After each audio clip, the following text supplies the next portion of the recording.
Agora a gente fala dos riscos de geada. A frente fria chegou, temperatura já caiu em boa parte do país, nos estados do sul, no Mato Grosso do Sul e São Paulo, principalmente. E a gente vai falar agora a respeito dos riscos, né, que a gente tem com essa frente fria e os riscos que ela pode trazer principalmente para as áreas de produção de milho em segunda safra. Para falar a respeito disso, a gente conversa com o Guilherme Alves, ele que é meteorologista da Climatempo e participa ao vivo pela internet conosco, agora aqui no Canal do Boi. Guilherme, obrigado pela participação, né? É nítido que o clima mudou, a temperatura está caindo, né? Está fazendo ali aquela escala ao contrário. Normalmente a temperatura vai subindo durante o dia e ela está recuando durante o dia de hoje. O que nós podemos esperar desta frente fria, já que já estamos dentro dela? Boa tarde, seja bem-vindo. Boa tarde, Fabiano. Prazer estar aqui com você. Exatamente, Fabiano. Essa frente fria difere um pouco das últimas frentes frias que a gente teve, tá, Fabiano? Ela vem com uma característica mais continental e, como você muito bem disse, ela já se desloca em direção à região mais central brasileira de maneira mais efetiva, já está passando pelos estados do sul, e ela deve ter essa configuração de trazer mais chuva de maneira mais efetiva, mas também bastante frio, como você muito bem pontuou. Essa massa de ar polar dela é mais perigosa, pode dizer assim, né? Em questão desses efeitos mais para a agricultura, também para a pecuária, né? Porque ela vem mais continental, essa massa de ar frio. Então, consequentemente, ela vem derrubando as temperaturas. Agora, nessa época do ano, a gente tem principalmente a noite e a madrugada muito grandes, né? Então, consequentemente, a gente já tem uma queda mais efetiva da temperatura. E, consequentemente, com essa massa de ar polar ingressando, a gente deve ter as manhãs bastante geladas ao longo dos próximos dias e, principalmente, à tarde a gente vai ter uma redução das temperaturas em comparação aos últimos dias, certo?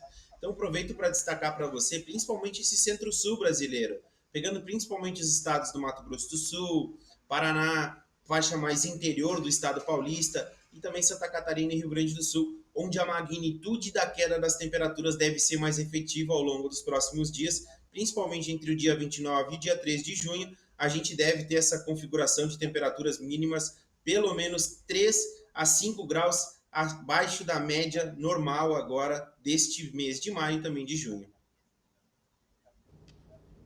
E, Guilherme, um outro fator que nós estamos observando, né, que essa frente fria, ela tem um risco maior de geada em algumas regiões de alguns estados brasileiros. E eu vou destacar aqui parte do estado do Paraná, né? Eu até ia te perguntar se hoje nós tivemos alguma geada no Paraná, principalmente ao sul, mas no Paraná ao norte, noroeste do Paraná e sul de Mato Grosso do Sul. Por que há essa concentração nesta região sobre risco de geada? Ó, vamos lá, só para a gente entender, tá, Fabiano? Geralmente a geada, ela se informa caindo abaixo de 4, 5 graus, tá? Geralmente é 4 graus, a gente já tem essa condição favorável para a formação da geada, tá? Isso na temperatura mínima.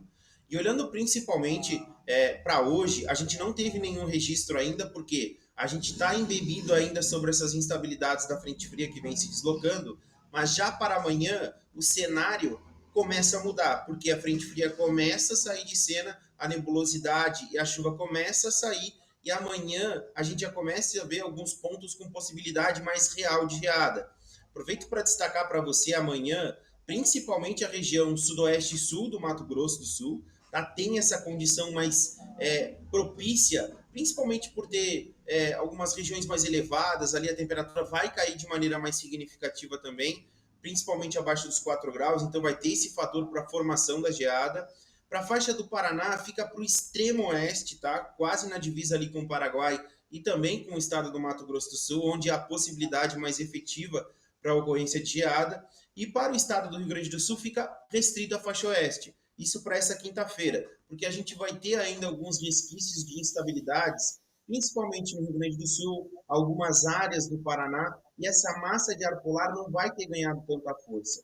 Mas já para sexta-feira, Fabiano, aí já adiantando para você, isso muda um pouco mais. A gente está observando que para sexta-feira, provavelmente todo o centro-sul, né, todo o centro-sul não, mas todo o sul, pode-se dizer assim, né, do estado do Mato Grosso do Sul, o sul do estado de São Paulo, toda a região centro-oeste do estado do Paraná e também toda a região centro-oeste do estado de Santa Catarina, e mais para a região ali mais centro, oeste e norte, pode-se dizer, ali do estado do Rio Grande do Sul, pegando a região da Campanha, oeste, região das Missões, região central e a região norte do Rio Grande do Sul, vão estar embebida nessa possibilidade de ocorrência de geada, porque as temperaturas devem cair muito abaixo de um limiar que é favorável para a ocorrência desse evento, e essa massa de ar polar vai estar bem bastante presente e o céu vai estar bastante limpo também. Tá certo, Guilherme. Guilherme, para encerrarmos aqui a nossa entrevista, a nossa conversa aqui no Agricultura BR, pensando no período de inverno e principalmente um tempo que costuma ter um clima mais seco em parte do país, principalmente o centro-sul.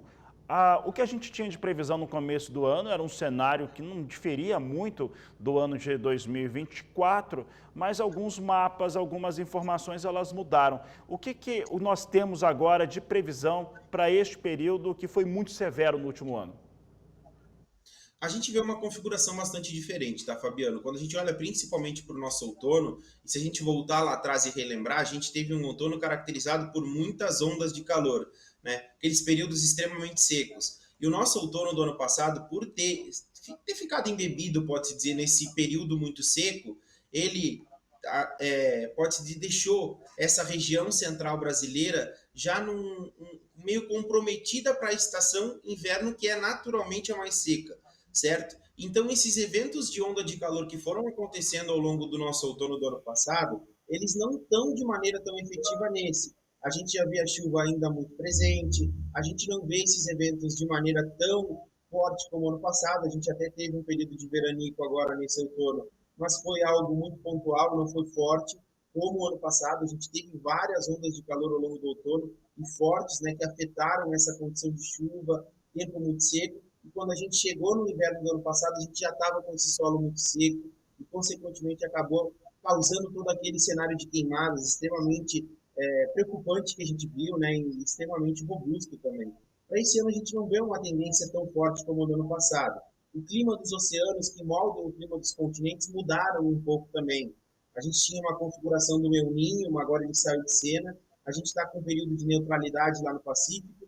E ele não tá, os efeitos do clima dos oceanos no clima dos continentes não está tão severo como o ano passado. Então, a tendência é que a gente tenha uma normalidade, assim como a gente já está vendo nesse outono agora, né, que difere do ano passado, a gente tenha um inverno mais dentro do que é comum para a estação, mais normal em questão de frentes frias passando, questão de chuva mais pontual, mais reduzida, né? A gente tem sempre que frisar que o inverno é a nossa estação que tem menos chuva, principalmente se tratando na região centro-oeste e sudeste, e a gente deve ver essa configuração mais presente e mais clara, principalmente ao longo das próximas semanas e também ao longo dos próximos meses.